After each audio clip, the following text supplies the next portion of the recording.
আসসালামু আলাইকুম সম্মানিত ভিউয়ার্স, ডিএসি ট্রেডিং বিডির ফেসবুক পেজ এবং ইউটিউব চ্যানেলে আপনাদের স্বাগত। আজ 24শে জুন, আর এই সপ্তাহের একদিন কর্মদিবস বাকি আছে। আজকের মার্কেট আলহামদুলিল্লাহ মোটামুটি ভালোই গেছে। সূচক 11.58 পজিটিভ, লেনদেন 940.21 ক্রো, 176টা অ্যাডভান্স, 147টা ডিসক্লাইন্ড, আনচেঞ্জ 64টা। Top sector by gainer: textile, engineering, pharmaceutical and chemical, insurance, fuel and power, mutual fund, bank. Top sector by value: engineering, pharmaceutical, insurance, bank, textile, IT, miscellaneous. এখন আমরা চার্টে যাই। আজকের DSE broad index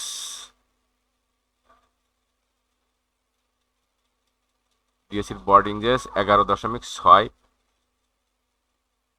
plus, 11.58 plus. 11.58 plus, কিন্তু বড় কথা হলো গত পরশু দিনের যে ভয়াবহ ব্রেকডাউন, এই 6,600 লেভেলের থেকে, তখন তো অনেকেই আমরা ভয় পেয়ে গিয়েছিলাম। যাই হোক, সেই ভীতি গতকাল কাটিয়ে উঠছে, এবং সবচেয়ে বড় কথা যে বাউন্স ব্যাকের পরের দিন অনেকটা গুরুত্বপূর্ণ। বাউন্স ব্যাকের পরের দিন যদি টিকেতে না পারে, সাধারণত সেই বাউন্স ব্যাক ট্রুথফুল হয় না। যেহেতু বাউন্স ব্যাকের পরের দিনের আজকের ক্যান্ডেলটা এবং ভলিউমও ভালো পাইছে, ক্যান্ডেলটাও মোটামুটি গতকালকের অত ভালো ক্যান্ডেল না, কিন্তু মন্দের ভালো আলহামদুলিল্লাহ। আর সবচেয়ে বড় কথা হলো, আপনারা একটা জিনিস মনে রাখবেন যে এই জুন মাস হলো আহ, যারা মার্জিনে ব্যবসা করে, মার্জিন লোন নিয়ে ব্যবসা করে, তাদেরকে প্রতি 3 মাস অন্তর অন্তর অ্যাকাউন্টটাকে কি করতে হয়, অ্যাকাউন্টটাকে আপনার অ্যাডজাস্ট করতে হয়। অনেকের অ্যাকাউন্টে যে ইন্টারেস্ট আসে সেটা পরিশোধ করতে হয়, এবং টাকা জমা দিতে হয়। টাকা জমা দিতে না পারলে সাধারণত শেয়ার ফোর সেল করে দেয়।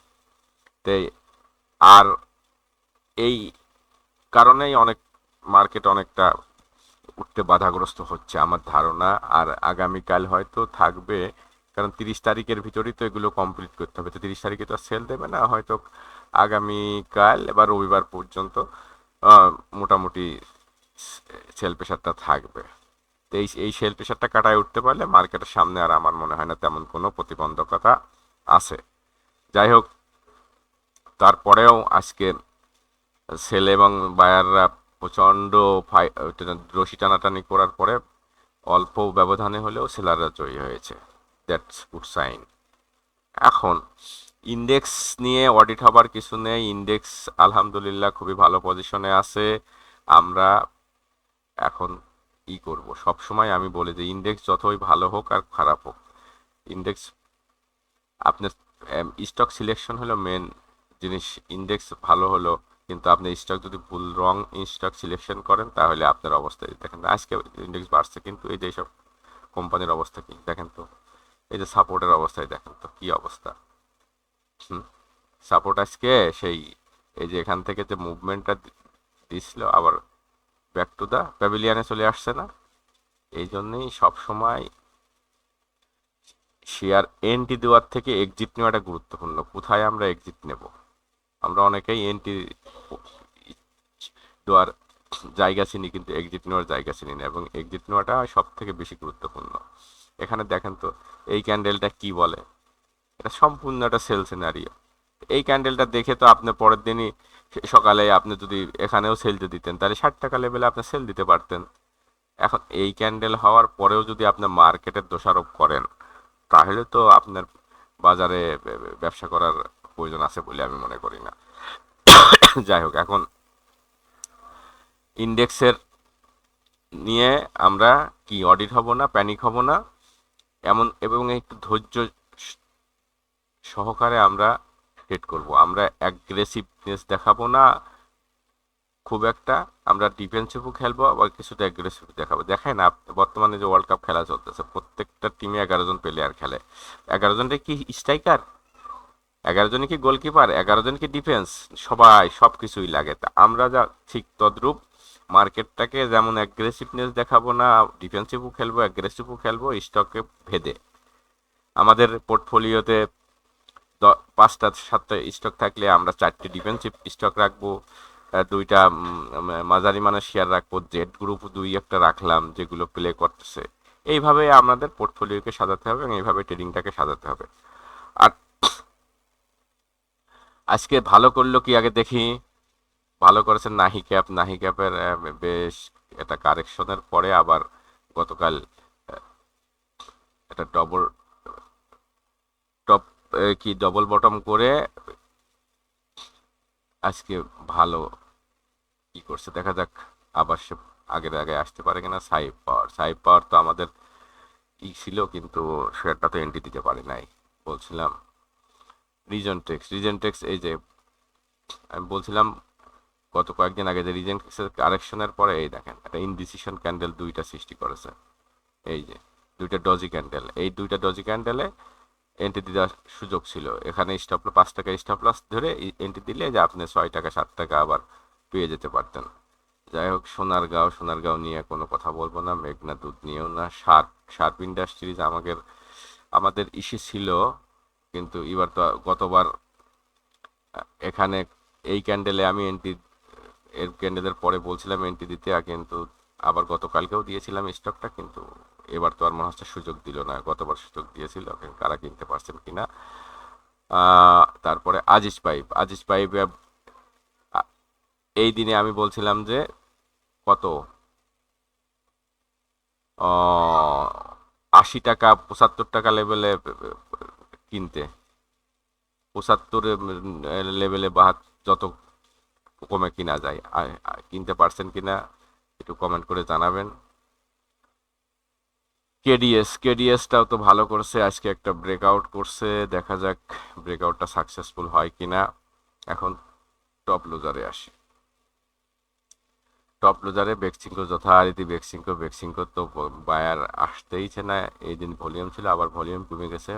এখন তো মনে হচ্ছে না যে 23-22 টাকার আগে এখনো বায়ার পাওয়া যাবে। ইন্টারন্যাশনাল লিজিং নিয়ে কোনো মন্তব্য নেই। পিএল লিজিং, ফারেস্ট লাইফ তো আবার সেই পূর্বের জায়গায় চলে আসতেছে। ICB bank no comment. পিডিএলও তো ভালো, এই ক্যান্ডেলে তো খুবই সুন্দর ক্যান্ডেল ছিল, কিন্তু টিকতে পারেনি, সেল প্রেসারে পড়ে গেছে। যাক, এখন আমরা আগামীকালকে ট্রেডিং প্ল্যান নিয়ে আলোচনা করব।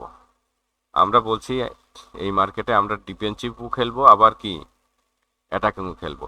তো বর্তমান মার্কেটের দেখেন আজকে এই যে টপ লুজারে দেখেন অধিকাংশই 2-1টা ভালো কোম্পানি আছে, কিন্তু অধিকাংশই বাজে কোম্পানি। অর্থাৎ এই কমিশন সবসময় মনে হচ্ছে ভালো শেয়ারকে অগ্রাধিকার দিচ্ছে। এই জন্যে আমরা ভালো শেয়ারে আমাদের অধিকাংশ ইনভেস্ট রাখবো, এবং ট্রেডিংয়ের জন্য আমরা কিছু জেড বা জাং যে কোনো শেয়ারে ট্রেডিংয়ের কোনো ABCD নাই। ট্রেডিং মানে স্টক কারেন্ট, এই ট্রেডিংয়ের মানে আমরা কোম্পানি কিনবো না। ট্রেডিং অর্থ হলো আমরা ক্যান্ডেল দেখবো, চার্ট দেখবো, এন্ট্রি নেবো, হয় স্টপ লস হিট করবে, নাইলে পরে আমাদের টার্গেট প্রফিটে পৌঁছে যাবে। যাই হোক, এখন তারপরেও ট্রেডিংয়ের ভিতরেও আমরা এখন চেষ্টা করবো বর্তমানে ভালো শেয়ারে ট্রেড নেওয়ার। একটু রিক্যাপ করি, আমি গত কয়েকদিন ধরেই বলতেছি কয়েকটি স্টকে যে আপনারা এগুলো আস্তে আস্তে যদি পানতে কমে প্রাইসে পাইলে কালেক্ট করেন। যেমন একমি ল্যাব এই যে 78 টাকা স্টপ লস ধরে আপনি বাই দেন। 80 79 যত পারেন, 81 নিচে বাই দেন। প্রথম টার্গেট 85 টাকা, 85 না 92, 85 টাকার দিন শেষ। 90 টাকা 92 টাকা লেভেলে যে এক্সিট নেবেন, প্রথম টার্গেট। এগুলো আগেই বলা আছে, যাই হোক এখন বেশি কিছু বলতেছি না। বিএসসি আজ পরপর 4 দিন মনে হয় বলতেছি। বিএসসি দেখেন তো, বিএসসির এই ক্যান্ডেলগুলো এগুলো তো এই যে কমতেছে, এগুলো আপনাদের সুযোগ দিচ্ছে, আপনারা আস্তে আস্তে কালেকশন করেন। তারপরে বিকন ফার্মা বিকন ফার্মা দেখেন তো, এগুলো ভলিউম আছে? নাই। এগুলো সুযোগ পাইলে 7 টাকা, 8 টাকা, 6 টাকা যত কমে পারেন কালেকশন করেন। তার বিএসআরএম স্টিল, এই যে আমি গতকালকেও বলেছিলাম যে এই যে যত পারেন কিনতে থাকেন। এই অত্যন্ত স্ট্রং ফান্ডামেন্টাল একটা শেয়ার। টার্গেট নাই বলি, টার্গেট 100 টাকার, 90 টাকা, 100 টাকার লেভেলে চলে যাবে। এখন আগামীকালকের জন্য নতুন করে আমরা কি কি স্টক সিলেক্ট করলাম সেটা নিয়ে আলোচনা করে ভিডিও শেষ করব। প্রথমত, শেয়ার বাজার বিনিয়োগ ঝুঁকিপূর্ণ। দ্বিতীয়ত, ট্রেডিং আরও ডবল ঝুঁকিপূর্ণ। তাহলে আমরা ট্রেডিং করার সময় যেহেতু ডবল ঝুঁকি, সেহেতু আমরা ডবল প্রোটেকশন নেব, তাই না? ডবল প্রোটেকশনটা কি? ডবল প্রোটেকশন হলো আমরা আগে মানি ম্যানেজমেন্ট করব। আমরা কোনো স্টক আমরা 20%-এর বেশি ইনভেস্ট করব না। যেমন ধরেন আপনার 5 লাখ টাকা আছে, কোনো স্টকে আপনি 1 লাখ টাকার বেশি ইনভেস্ট করবেন না। এবং আমাদের স্টপ লস কখনোই 2 ডিজিটে যাবে না, সিঙ্গেল ডিজিটে থাকবে।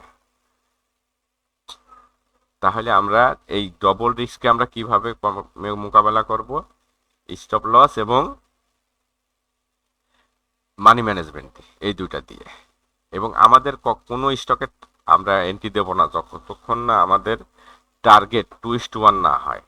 2:1 যদি আমাদের টার্গেট হয়, তাহলে আমরা 10টা ট্রেড নিয়ে যদি আমরা 4টেই স্টপ লস হিট করে এবং 6টায় আমরা উইন হই, তাহলে আমরা 4 টাকা লস করব, 6টায় 6 দুগুণে 12 টাকা লাভ করব। দিন শেষে আমাদের 12 থেকে 4 চলে গেলে 8 টাকা প্রফিট থাকবে।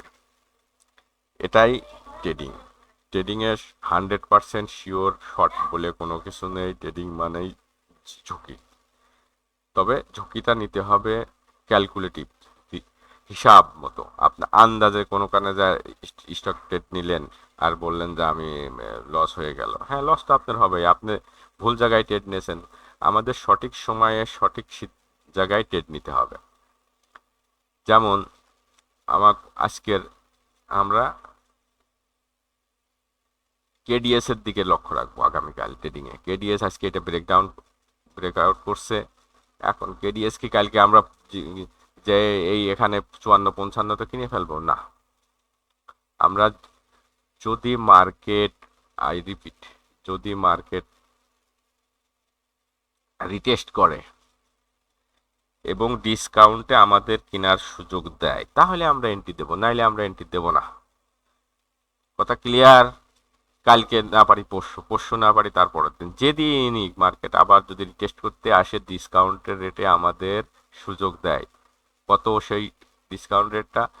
52+-, আবার বলছি 52+- যদি সুযোগ দেয় তাহলে আমরা স্টকটাতে এন্ট্রি দেব। আমাদের স্টপ লস এই যে এখানে 48 টাকা 50 পয়সা, টার্গেট এইটা 60 বা 61, যাই হোক, এটা আপনারা করে নিয়েন এক্স্যাক্টলি। আমি বললাম 61 টাকা, দেখা গেল যে 60 টাকা 50 পয়সা বা 60 টাকা 80 পয়সা যায় আর গেল না। তখন তো বলবেন ভাই আপনি তো 60 টাকা বলছেন, 61 টাকা বলছেন। এগুলো আপনারা নিজেরাই একটু কি বলে ডিসিশন নেবেন। সব কিছু তো না আগে থেকে বলা সম্ভব না। পরবর্তী টার্গেট 73 টাকা। ওকে, তাহলে কেডিএস শেষ। তাহলে আমরা কি বললাম? যদি মার্কেট কারেকশন করে ডিসকাউন্ট রেটে আমাদের কেনার সুযোগ দেয়, তাহলে আমরা কিনবো। আমরা কখনো কোনো স্টকের পিছনে দৌড়াবো না, আমরা ওত পেতে বসে থাকবো। আমাদের রেঞ্জের ভিতর আসলে আমরা স্টকটা বাই করব। দ্বিতীয় স্টক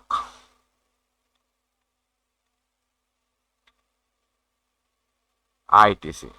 আমি এর আগেও একটা ভিডিওতে বলেছিলাম যে আমার আইটি সেক্টরে আমার সব থেকে ফেভারেবল স্টক হলো এই আইটিসি। এবং আইটিসি স্টকটা আমি এই লেভেলে দিয়েছিলাম, তখন স্টপ লস ছিল এইটা। বলছিলাম যে 30 টাকার নিচে ক্লোজিং গেলে স্টপ লস দিয়ে বের হয়ে যাবেন, এখানে যত পারেন 38-39-এ কিনেন। যাই হোক, এখন তো সেই দিন নাই। তাহলে এখন আমাদের করণীয় কি? এখন আমরা এই ক্যান্ডেলে আমরা এন্ট্রি দেওয়ার চেষ্টা করব কত 43 প্লাস মাইনাস। আবারও বলছি, যদি আমাদের স্টক কারেকশন হয়ে রিটেস্ট করে এবং ডিসকাউন্ট রেটে আমাদের এন্ট্রি করার সুযোগ দেয়, তাহলেই আমরা স্টকটাতে এন্ট্রি নেব, আমরা দৌড়াই এন্ট্রি নেব না। এই স্টকটা যদিও আজকে ভালো করছে, কিন্তু উপরে উইক আছে, শ্যাডো আছে, অতএব কালকে এই স্টকটা কারেকশন হওয়ার সম্ভাবনা খুবই প্রবল। হ্যাঁ, হবেই বা এমন হবেই, এই সব ভাষা স্টক মার্কেটে 100% বলে কোনো শব্দ নেই। এখানে আমরা স্টক মার্কেটের চার্ট দেখি, ক্যান্ডেল দেখে অনুমান করি, প্রেডিকশন করি। আমাদের অনুমান হতেও পারে, নাও পারে, তবে হওয়ার সম্ভাবনা বেশি থাকে। এখন তাহলে আমরা এখানে 43 টাকা 50 পয়সা 44 টাকার উপর আমরা যাব না। এর মাঝামাঝিতে আমরা এই ক্যান্ডেলের মাঝামাঝিতে এন্ট্রি দেওয়ার চেষ্টা করব। আমাদের স্টপ লস থাকবে 41 টাকা। তাহলে আমি যদি 44-44-এও এন্ট্রি দিই, তাহলে 41 টাকা, তাহলে কত হচ্ছে 3 টাকা, তাহলে 6 টাকা না বেশি হয়ে যায়, তাহলে 42। 43-এ আমাদের মিনিমাম 43 থেকে 43.5, 43.50, 44-এ আমরা এন্ট্রি দেব এবং 41 টাকার নিচে ক্লোজিং দিলে আমরা স্টকটা থেকে এক্সিট নেব। আর আমাদের প্রথম টার্গেট হবে এই যে এখানে 47-48 রেঞ্জে। ওকে, পরের স্টক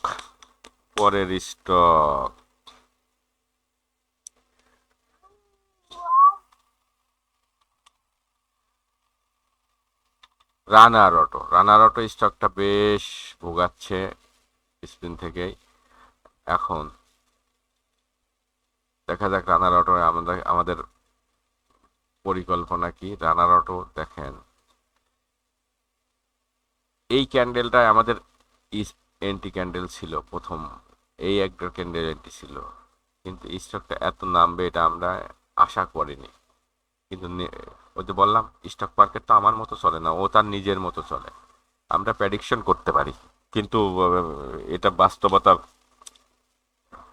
হতেও পারে, নাও পারে। 50-50, আমার সব প্রেডিকশন সঠিক হলে তো, সরি, আমার সব প্রেডিকশন সত্য হলে তো আমি অনেক বড় কিছু হয়ে যেতাম, তাই না? যাই হোক, এখন আজকের এইটার এন্ট্রি এবং এক্সিট পয়েন্ট নিয়ে আমরা আলোচনা করি। আমরা রানার অটো আমাদের প্রথমত হলো, আমরা 40 টাকা স্টপ লস, সোজা কথা। 40 টাকার নিচে যদি কখনো ক্লোজিং দেয়, তাহলে আমরা স্টপ লস নিয়ে বেরো যাব।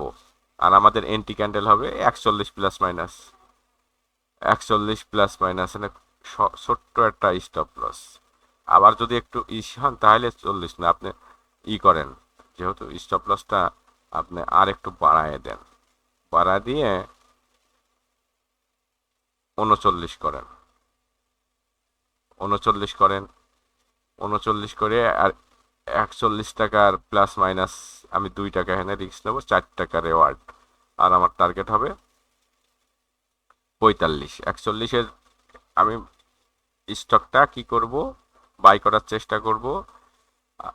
2 টাকা এখানে আমার রিক্স, রেওয়ার্ড হবে 4 টাকা, 41 হাজার 45-46 টাকা আমার প্রথম টার্গেট। ওকে, পরবর্তী stock popular life. Popular life শেয়ারটা দীর্ঘদিন ধরে ট্রেন্ডের ভিতরে আছে, বেশ ভালো করতেছে স্টকটা, এবং এই স্টকটার অত্যন্ত সমৃদ্ধশালী। এখন কয়েকটা বার এই স্টকটা দেখেন, এখানে একটা ফ্ল্যাট। আমরা অনেক সব সময় কি বলি, মার্কেট দেখি, চার্ট দেখি, কিন্তু মন দিয়ে কোনো কিছু দেখি না। মন দিয়ে দেখি না বলে আমাদের অবস্থা খুবই খারাপ। অনেক সময় দেখা যায় যে আমরা ভালো জিনিস চোখে দেখি না। এখানে একটা কি দেখেন তো, এখানে একটা ফ্ল্যাগ তৈরি হয়েছে না? তৈরি হয়েছিল ফ্ল্যাগ। এই দেখেন ফ্ল্যাগের হলো, যেখান থেকে তৈরি হয়েছে ফ্ল্যাগটা, এই দেখেন এখান থেকে বসায় দেন, ওই টার্গেট সেখানেই যাবে। সেখানে গেছে 67 গেছে। এটাই হলো স্টক মার্কেট। এগুলো আমরা মনোযোগ দিয়ে দেখি না। আমরা জাস্ট ভাই কালকে কোনটা বাড়বে বলেন, কিনে ফেলি। এই হলো আমাদের মন মানসিকতা। আমরা সময় ব্যয় করতে চাই না কোনো স্টকের পিছনে। কেন যে আমরা শুধু টাকা ইনকাম করতে চাই? ভাই টাকা ইনকাম করা এত সহজ না। সারাদিন রিক্সা চালায় 500-700 টাকায় 1000 টাকা ইনকাম করে, আর আমরা এখানে বসে এসি রুমে বসে টাকা ইনকাম করব? তাহলে আমাদের একটু সময় দিতে হবে। কারণ যাই হোক, এসব কথা বাদ। এখন আমরা কোথায় এন্ট্রি এবং কোথায় এক্সিট নেব, আমাদের স্টপ লস কোথায় হবে সেটা বলে শেষ করি। আমাদের স্টপ লস 58 টাকা বা 57 টাকা 50 পয়সা, সব থেকে নিরাপদ এইটাই। 57 টাকা 50 পয়সা স্টপ লস। এন্ট্রি কোথায়? এন্ট্রি আমরা চেষ্টা করব 60-61, যত এই যত আমরা বলছি না যে মার্কেট যখন কারেকশন হবে, কারেকশন হওয়ার পরে ডিসকাউন্ট রেটে যদি আমাদের সুযোগ দেয় আমরা এন্ট্রি দেবো, নইলে আমরা এন্ট্রি দেবো না। বসে থাকবো, আসতে না দেয় কাল দেবে, কাল না দেয় পরশু দেবে। মার্কেট এক সময় না এক সময় সুযোগ দেবে, মার্কেট কারেকশন হবে ওই দিন কিনবো। এগুলো আমরা নোট করে বসে থাকবো এবং ওই সুযোগের অপেক্ষায় থাকবো। তাহলে আমরা যদি 61-তে এন্ট্রি দেবো, 60-61-তে 60 টাকা 4 টাকা স্টপ লস, 4 টাকা হলে 8 টাকা। 8 টাকা হলে আমাদের টার্গেট কোথায়? স্টপ লস আমাদের প্রথম প্রাথমিক টার্গেট হবে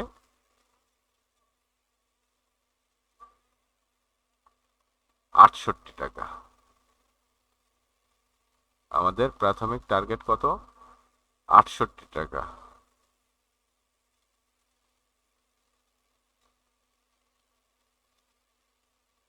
সরি, আমাদের প্রাথমিক টার্গেট হবে 68 টাকা এবং পরবর্তী সেকেন্ড ফেজের টার্গেট হবে, না 68 না, আপনি 69-70 টাকা টার্গেট, পরবর্তীতে 75-76।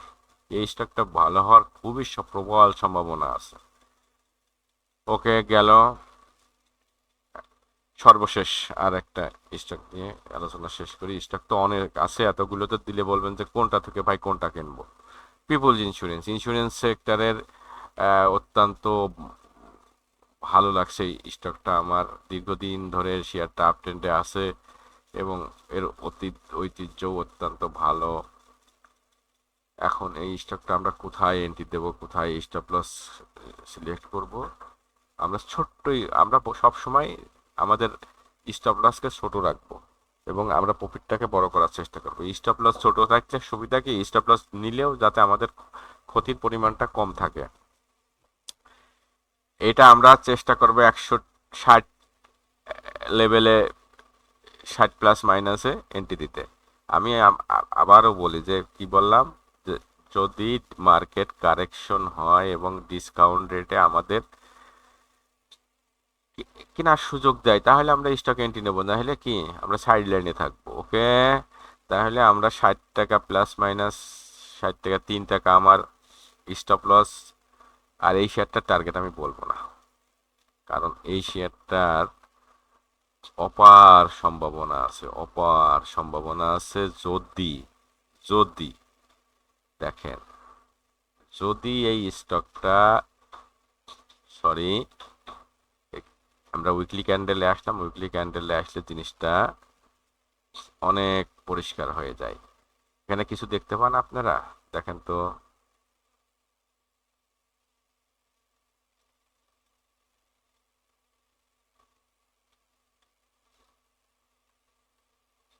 যদি এই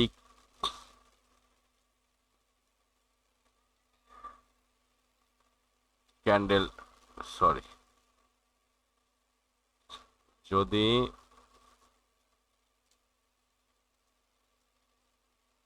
এই লেভেলটা ব্রেক আউট করতে পারে, এই লেভেলটা, এই স্টকটা যে কোথায় যাবে আমি বলতে পারবো না, কারণ এর স্টকটার ওই বিএনআইসিএল, তারপরে রিলায়েন্স বিএনআইসিএল দেখেন তো কোথায় গেছে, রিলায়েন্স, এর এদের কাতারে চলে যেতে পারে, মেবি, মেবি, আমি আবার বলছি এখানে সম্ভাবনা, শিওর বলে কোনো কথা নাই। এই জন্য এই স্টকটার কি আমি টার্গেট আপাতত বলবো না, এটা আপনারা আমার ধারণা এই স্টকটাও ওদের মতো যে কোনো সময় আচরণ করতে পারে। এখন আমি আবার ডে ক্যান্ডেলে ফেরত আসি, তাহলে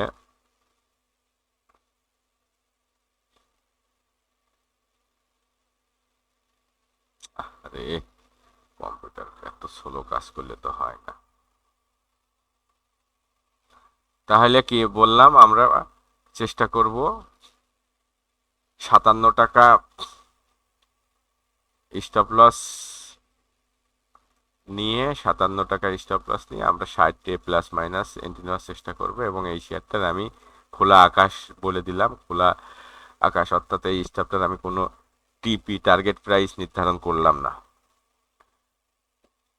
এটা আপনারা রাখে দেন, দেখা যাক। স্টপটা নাই আমাকে 3 টাকা 4 টাকা লসই হলো, সব শেয়ারে তো লাভ হবে না, এটা নয় লসই হলো, দেখা যাক এই স্টকটা কোথায় আমাদের নিয়ে যায়।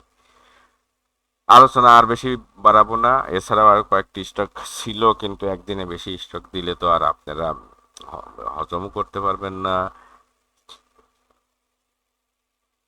Sorry sorry sorry,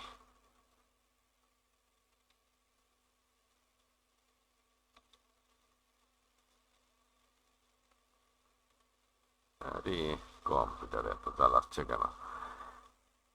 Q U Kashem ডাইসেলের দিকেও নজর রাখতে পারেন, এখানে একটা 43 টাকা স্টপ লস ধরে যত কমে পারেন এন্ট্রি দিতে পারেন। আছে আরও এভাবে অনেক শেয়ার আছে, বেশি স্টক দিলে আপনাদের মাথা খারাপ হয়ে যাবে, কোন থেকে কোনটার পিছনে দৌড়াবেন। আজকের ভিডিও বাড়াবো না, পরিশেষে যারা আমার চ্যানেলটাকে সাবস্ক্রাইব করছেন তাদেরকে অসংখ্য অসংখ্য ধন্যবাদ, এবং যারা সাবস্ক্রাইব করেন নাই অনুগ্রহ করে সাবস্ক্রাইব করবেন, লাইক শেয়ার কমেন্ট করবেন, এবং কোনো স্টক সম্পর্কে জানার আগ্রহ বা ইচ্ছা থাকলে আমাকে প্রশ্ন করতে পারেন, আমি যথাযথ উত্তর দেওয়ার চেষ্টা করব। আজ আর ভিডিও কল আবার বড় করবো না, বড় ভিডিও আপনারা দেখতে চান না। আপনাদের সবার সুস্বাস্থ্য কামনা করে আগামীকাল মার্কেট ভালো যাক এই আশা ব্যক্ত করে এনজয় ট্রেডিং। আল্লাহ হাফেজ।